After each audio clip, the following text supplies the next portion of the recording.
ये शिलान्यास उन हजारों लोगों को श्रद्धांजलि है जो केदारनाथ के हादसे में किसी ने अपनी जिंदगी गंवा दी थी। गंगा जी को जो लोग सुरंग में डालना चाह रहे हैं, उस उत्तराखंड के लोगों को इस तरह की आपदाएं सहनी पड़ रही हैं, जिसका शिकार पूरे का पूरा देश बनता है। जब मैं वहां पहुंची, मेरे पैरों के नीचे से जमीन खिसक गई। भविष्य में बहुत दुर्घटना का सबब बन सकता है। इस तरह की लापरवाही थोड़ा घातक है। नमस्कार। खबरों की दुनिया में और खबरों के लिए काम करने वालों पर अक्सर ये आरोप लगते हैं कि आप तिल का ताड़ बनाकर दिखाते हैं, यानी छोटी सी बात को बहुत बड़ा करके दिखाते हैं। हालांकि ये हमारे मीडियम की ताकत भी है कि आप एक बात कहते हैं लेकिन वो मासस तक कन्वे होती है, यही मास कम्युनिकेशन भी है। लेकिन जोशीमठ इस मामले में अपवाद था, क्योंकि जोशीमठ की खबर, जो शुरुआती खबरें सामने आई, उसमें जोशीमठ के संकट को सिर्फ 500 परिवारों के संकट के रूप में एड्रेस करके छोड़ दिया गया और लोगों को लगा कि ठीक है, 500 परिवारों में दरारें हैं, व्हाट बिग डील। लेकिन जब मैं वहां पहुंची, वहां पर पहुंचने के बाद जो स्थिति समझ में आई, उसे लेकर मैंने बताया कि ये सिर्फ जोशीमठ, चमोली जिले या उत्तराखंड स्टेट का संकट नहीं, बल्कि ये पूरे देश का संकट है। लेकिन आज मेरे पैरों के नीचे से जमीन खिसक गई, क्योंकि जोशीमठ से लौटने के बाद हर बार जब भी जोशीमठ का नाम कहीं खबर में, किसी वेब पोर्टल पर या कहीं और दिखाई देता है, तो कुछ देर मैं रुककर सुनती हूं कि अभी लेटेस्ट अपडेट क्या है। वहां के लोगों के साथ रेगुलर टच में हूं। लेकिन आज की सुबह अलग थी, क्योंकि आज की सुबह मेरी नजर एक ऐसी रिपोर्ट पर पड़ी जिसने यह बताया कि जोशीमठ का संकट एक पैरामीटर पर 19वें स्थान पर है और उत्तराखंड के ही 2 अन्य जिले नंबर 1 और नंबर 2 पर है। क्या आपको यह बात कॉमन लगी? शायद नहीं। तो अब पूरी बात सुनिए। इसरो ने एक रिपोर्ट रिलीज की है। दरअसल इसरो के Hyderabad based national remote sensing centre यानी NRSC की यह रिपोर्ट है, जिसमें लैंडस्लाइड के लिहाज से देश में जो संवेदनशील हिस्से हैं, जो जिले हैं, उनके नाम जाहिर किए गए हैं। इस सूची में 147 जिले हैं देश के, 147। लेकिन आपको जानकर यह हैरानी होगी कि उत्तराखंड के जो 13 जिले हैं, वो 13 के 13 जिले इस लिस्ट में शामिल हैं, किसी ना किसी स्थान पर है। लेकिन टॉप पोजीशन पर, यानी नंबर 1 और नंबर 2 पर जोशीमठ जिस हिस्से में पड़ता है, यानी चमोली, वो जिला नहीं है। नंबर 1 पर रुद्रप्रयाग शामिल है, नंबर 2 पर टिहरी मौजूद है। रुद्रप्रयाग और टिहरी, जो कि अपेक्षाकृत थोड़े छोटे जिले हैं उत्तराखंड के, और NH 107 यानी 107 नेशनल हाईवे 107 पर ये दोनों लगते हैं। और यहां से आगे रास्ता आप समझ लीजिए कि जो उत्तराखंड के महत्वपूर्ण स्थान है वहां के लिए जाता है। तो लैंडस्लाइड के लिहाज से ये दोनों ही क्षेत्र, दोनों ही जिले बेहद संवेदनशील हैं, बेहद खतरनाक आप समझ लीजिए पॉइंट पर हैं। और मेरे लिए सबसे चौंकाने वाली बात ये थी कि जब आप इस पूरे नक्शे को देखते हैं उत्तराखंड के, जहां पर लैंडस्लाइड के लिहाज से इन जगहों को बेहद संवेदनशील बताया गया है, तो आपको इस लिस्ट में 147 की लिस्ट में जो टॉप 10 जिले हैं वो देखने चाहिए। मैं जोशीमठ के संकट को इससे कनेक्ट करूंगी उसके बाद आगे रिपोर्ट में, वीडियो आप पूरा देखिएगा। लेकिन पहले टॉप 10 देख लीजिए। टॉप 10 में कौन कौन से राज्य और जिले शामिल हैं। नंबर 1 पर रुद्रप्रयाग उत्तराखंड से, नंबर 2 पर टिहरी फिर उत्तराखंड से, तीसरे नंबर पर त्रिशूर है केरल से, Jammu Kashmir Himalayan range again, वहां के 2 जिले हैं राजौरी और पुंछ।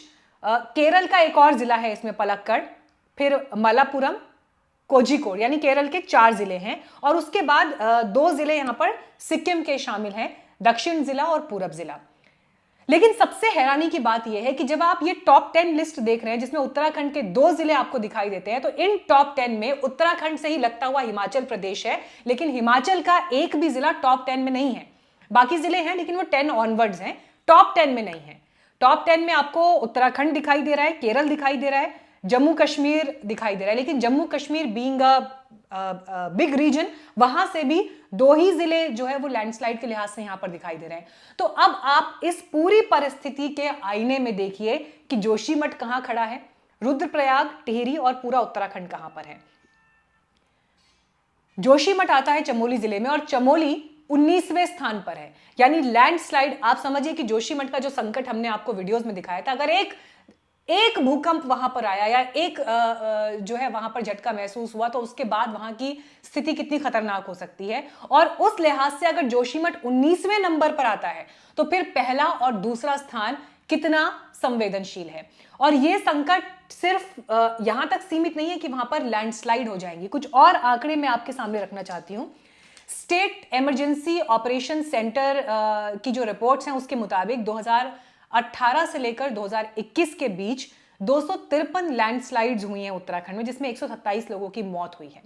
और बीते 20 वर्षों पर जब आप नजर डालते हैं, बीते 2 दशक पर, तो इन 2 दशक में 11,000 लैंडस्लाइड्स उत्तराखंड में आई हैं, जिनके प्रमुख रूट जहां पर ये एक्सीडेंट्स हुए हैं वो सुनिए। ऋषिकेश से रुद्रप्रयाग, चमोली से बद्रीनाथ, रुद्रप्रयाग उखीमठ केदारनाथ रूट, चमोली उखीमठ, ऋषिकेश उत्तरकाशी गंगोत्री गौमुख रूट, पिथौरागढ़ खेला मालपा रूट्स। इन रूट्स को देखकर आपके जहन में पहली तस्वीर क्या उभरती है? यकीनन पहली तस्वीर चार धाम की उभरती है, गंगोत्री, यमुनोत्री, बद्रीनाथ धाम, केदारनाथ धाम। अप्रैल के महीने में चार धाम यात्रा शुरू होने वाली है। जोशीमठ जो कि चार धाम में बद्रीनाथ के लिए एक बेस प्रोवाइड करता है, वहां पर संकट की स्थिति यह है कि नई नई दरारें लगातार उभर रही हैं। पिछले साल रिकॉर्ड 33 लाख श्रद्धालु चारधाम यात्रा के लिए उत्तराखंड पहुंचे थे, जो कि बीते वर्षों का सबसे हाईएस्ट रिकॉर्ड है। आज सवाल यह है कि जोशीमठ के संकट को क्या अब नए आईने में देखने की जरूरत है, जब इसरो की भी यह रिपोर्ट आपके सामने है। दूसरा बड़ा सवाल यह है कि वहां की अभी वर्तमान स्थिति क्या इतने यात्रियों का लोड लेने के लिए तैयार है। और तीसरा बड़ा सवाल यह कि चार धाम यात्रा को लेकर जो एक बड़ा प्रोजेक्ट ऑल वेदर रोड, जो कि प्रधानमंत्री नरेंद्र मोदी का ड्रीम प्रोजेक्ट है, उसे लेकर वहां के स्थानीय लोग क्या कह रहे हैं, वर्तमान स्थिति क्या है, और क्या उस राज्य के संसाधन, वहां की इकोलॉजी उसे बर्दाश्त करने की स्थिति में है। तो आज इस वीडियो में इस विषय का मैं पूरा एनालिसिस करूंगी, लेकिन उससे पहले मैं चाहती हूं, सुषमा स्वराज जी ने जो एक बयान सदन में दिया था, जिसकी बड़ी चर्चा हुई थी, चमोली आपदा के समय लोगों ने उसे याद किया, फिर जोशीमठ संकट के समय याद किया, तो मां धारी देवी को जब उनके स्थान से हटाकर दूसरे स्थान पर शिफ्ट किया गया था, तो उस दौर में सुषमा स्वराज जी ने मान्यताओं को तथ्यों के साथ जोड़कर उत्तराखंड की परिस्थिति को जिस तरह से न सिर्फ देश बल्कि दुनिया के सामने जाहिर किया, इस स्टेटमेंट पर आप नजर डालिए। अपूज्याम यत्र पूज्यन्ते पूज्यानां तु व्यतिक्रमा त्रीणि तत्र भविष्यन्ति दुर्भिक्षम मरणम भयम। जहां अपूज्य लोगों की पूजा होती है मगर पूज्यों का तिरस्कार होता है, वहां 3 चीजें घटती हैं, अकाल, मौत और भय। ये वहां की पूज्या उत्तराखंड की रक्षक देवी धारी देवी का तिरस्कार हुआ और तीनों चीजें आ गई। लोग भुखमरी से भी मर रहे हैं, मौत का भी तांडव हो रहा है और भय भी वहां व्याप्त है। इसलिए मैं कहना चाहती हूं, ये जो विकास वर्सेस विनाश का प्रश्न है, ये आज मुंह बाए खड़ा है। वहां गंगा जी के ऊपर कितने बांध बन रहे हैं आप जानते हैं। योजना आयोग की चतुर्वेदी समिति ने गंगा, भागीरथी और अलकनंदा पर 70 बांधों की स्वीकृति दी है, 70 बांधों की। तो सुषमा स्वराज जी ने उस वक्त जो कहा था वो आज का भी सच है। और देखिए, ये सरकारों का चरित्र रहा है। उस समय बीजेपी विपक्ष में थी, कांग्रेस पार्टी सत्ता में थी, लेकिन सत्ता परिवर्तन के बाद भी उत्तराखंड, वहां के लोग, हिमालयन रेंज विकास बनाम विनाश की इस जंग में, इस बहस में उलझी हुई है। जब हम जोशीमठ के आईने से इन परिस्थितियों को देखते हैं तो एक तरफ ऑल वेदर रोड का काम चल रहा है, लेकिन दूसरी तरफ जोशीमठ जो बीते कई वर्षों में अंधाधुंध विकास की भेंट चढ़ा है, वहां पर अब जबकि चारधाम यात्रा शुरू होने में 1.25 महीने का ही वक्त बाकी है, ऐसे समय में जो ताजा गड्ढे वहां पर ऑब्जर्व किए गए हैं 10 फीट गहरे तक हैं। नए स्रोत इन गड्ढों से फूट पड़े हैं, जिनमें से पानी इस वक्त निकल रहा है। सरकारी आंकड़े इस वक्त ये कहते हैं कि कुल 868 घरों में दरारें हैं, 181 घर इस वक्त अनसेफ जोन बताए गए हैं। इनमें सबसे प्रभावित मनोहर बाग, सिंहदार, मारवाड़ी का इलाका, रविग्राम, गांधीनगर जैसे इलाके हैं। 900 घरों से विस्थापित हुए लोग या तो सरकारी बिल्डिंग्स में इस वक्त रह रहे हैं या फिर होटल्स में उनको ठहराया गया है। 40 प्राइवेट होटल जोशीमठ के आसपास ऐसे हैं जहां पर विस्थापितों को रखा गया है। इनमें से 149 परिवार या तो अपने रिश्तेदारों के घर चले गए हैं या फिर किराए के मकानों में रह रहे हैं। अब आप इस परिस्थिति के आईने में चार धाम यात्रा को देखिए और चार धाम यात्रा से आगे बढ़ते हुए जब हम ऑल वेदर रोड को देखते हैं, जो कि मौजूदा सरकार का ड्रीम प्रोजेक्ट है, इसी ऑल वेदर रोड के नजरिए से आने वाला एक दशक, उत्तराखंड का एक दशक कहकर सरकार लगातार प्रोजेक्ट कर रही है, तो क्या वर्तमान स्थिति में उत्तराखंड ये झेलने के लिए तैयार है? पहले आप सुनिए, जब प्रधानमंत्री ने इस प्रोजेक्ट का शिलान्यास किया था उस दिन उन्होंने क्या विजन उत्तराखंड और देश के सामने रखा था। उत्तराखंड के विकास के लिए चारों दिशाओं में नए अवसर प्रदान करेगी, लेकिन ये शिलान्यास हर हिंदुस्तानी के मन को वो संतोष देने वाला अवसर है जिसके हृदय में कभी न कभी मां गंगा के तट पे आना है,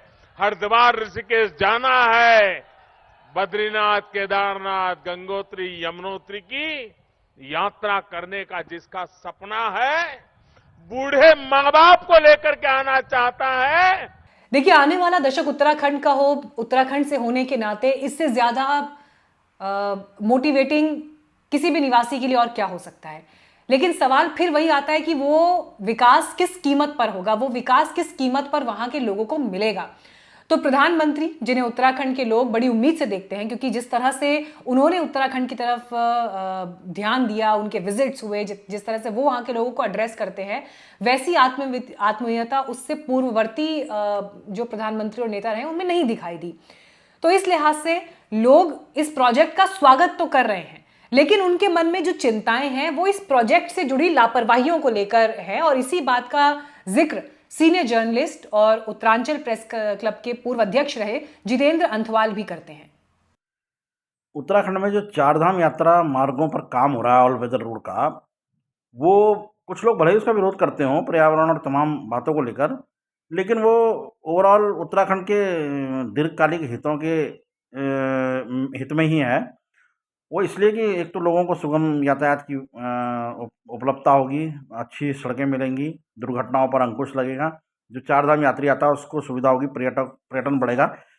लेकिन कई जगह जो है उसमें जिस तरह से काम हुआ है वो थोड़ा सा कचोटता है। जैसे कई टिहरी मार्ग पर ही हम देखते हैं, टिहरी वाले रोड पर कि पूरे पहाड़ को बिल्कुल सीधे में काटे गए हैं, मतलब उसको स्लोप में काटने के बजाय एकदम खड़े काटे गए हैं। और फिर उससे जब बार बार भूस्खलन और मलबा आता रहा है, पत्थर आते रहे हैं, तो उसके बाद उसको जाल लगाकर और सीमेंट उसके ऊपर पोत दिया गया है। कभी वो भविष्य में बहुत दुर्घटना का, जो हम लोगों को, आम लोगों को लगता है कि वो दुर्घटना का सबब बन सकता है। तो देखिए, उत्तराखंड के लोगों को विकास चाहिए, सड़कें भी चाहिए, बड़े प्रोजेक्ट्स भी चाहिए, इंडस्ट्री भी चाहिए, टूरिज्म भी चाहिए। टूरिज्म क्योंकि वहां की अर्थव्यवस्था की बैकबोन है, ये सब कुछ चाहिए। लेकिन ये सब कुछ जिस संवेदनशीलता के साथ होना चाहिए, वहां पर एक कमी दिखाई दी है, चाहे सरकार किसी की भी रही हो। रवि चोपड़ा, जो कि केदारनाथ आपदा के बाद सुप्रीम कोर्ट द्वारा बनाई गई कमेटी के अध्यक्ष थे, जिसे आगे के लिए परिस्थितियों को लेकर रिकमेंडेशंस देनी थी, उन्होंने चारधाम प्रोजेक्ट को लेकर पर्यावरण मंत्रालय को साल 2020 में एक लंबी चौड़ी जो है चिट्ठी कह लें या शिकायत कह लें या अपने कंसर्न्स लिखे, जिसमें उन्होंने कैटेगोरिकली कहा कि it looks like no rule of law. पर्यावरण मंत्रालय को अगस्त 2020 में लिखते हुए कहते हैं, as if the rule of law does not exist, these include work without valid permission, project work and felling of trees on different stretches adding up to over 250 kilometers has been continuing illegally since 2017 and 18। इसके आगे जो बिंदु हैं उनको भी वो highlight करते हैं, जिसमें वो कहते हैं मिस यूजिंग ओल्ड क्लियरेंसेज, यानी पुरानी क्लियरेंसेज के आधार पर चार धाम के वर्तमान कार्य को जो है वो आगे बढ़ाया जा रहा है। Work started on stretches adding up to over 200 kilometres on the basis of old forest clearances issued to the border road organisation during 2002 to 2012। This is illegal and defeats the regulatory purpose since the scope of work has changed drastically with enormous hill cutting undertaken। False declaration जो है वो दी गई। Tree felling, hill cutting and mud dumping on stretches adding up to over 200 kilometers connected by falsely declaring that these stretches did not fall in the eco-sensitive zones of Kedarnath Wildlife Sanctuary, Rajaji National Park, Valley of Flowers National Park, etc. Work without seeking clearance, violation of Supreme Court directive. तो ये जो बिंदु उन्होंने इस report में highlight किए हैं, ये बताते हैं कि जो संवेदनशीलता पहाड़ों को, हिमालय को काटे जाने को लेकर होनी चाहिए थी, और जिस तरह से चौड़ीकरण किया गया है नियमों की अनदेखी करते हुए, पुराने क्लियरेंसेस के आधार पर मौजूदा नेचर ऑफ वर्क या नेचर ऑफ प्रोजेक्ट बदल जाने के बावजूद भी ये घातक साबित होगा आने वाले वर्षों में। और जिस दौरान मैंने भी ट्रैवल किया जोशीमठ तक, रास्ते आपको जो दिखाई दिए और जिस तरह से अंधाधुंध वहां पर काम हो रहा है, वो वाकई चिंता मन में पैदा करता है। और इसीलिए मैं बार बार इस वीडियो के जरिए सवाल उठाने की कोशिश कर रही हूं कि जोशीमठ के संकट को आपने देखा, लेकिन जोशीमठ से भी बड़ा संकट इसरो की मौजूदा रिपोर्ट के बाद मुंह बाए खड़ा है, जहां पर आपको उत्तराखंड के सभी जिले लैंडस्लाइड जोन में दिखाई देते हैं, काफ़ी रिस्की जोन में दिखाई देते हैं, भूकंप से जुड़े हुए सेंसिटिव जोन्स में दिखाई देते हैं। और इन सब के आधार पर अगर विकास से जुड़े प्रोजेक्ट्स में इन विषयों की अनदेखी की जाएगी तो फिर उसकी कीमत हो सकता है वर्तमान समय में उत्तराखंड और वहाँ पहाड़ों पर बसे लोग चुकाएं, लेकिन आगे आने वाले समय में हिमालय का ये प्रश्न पूरे देश का प्रश्न होगा। उम्मीद करती हूँ इस वीडियो में उठाए गए सवाल और कॉज से आप इत्तेफाक रखते होंगे। अपने कमेंट्स, अपने सुझाव फीडबैक में ज़रूर दीजिएगा और ज़्यादा से ज़्यादा लोगों तक इस वीडियो को पहुंचाइएगा, ताकि पहाड़ के कंसर्न्स को लेकर, हिमालय के कंसर्न को लेकर आवाज़ और बुलंद हो। बहुत धन्यवाद।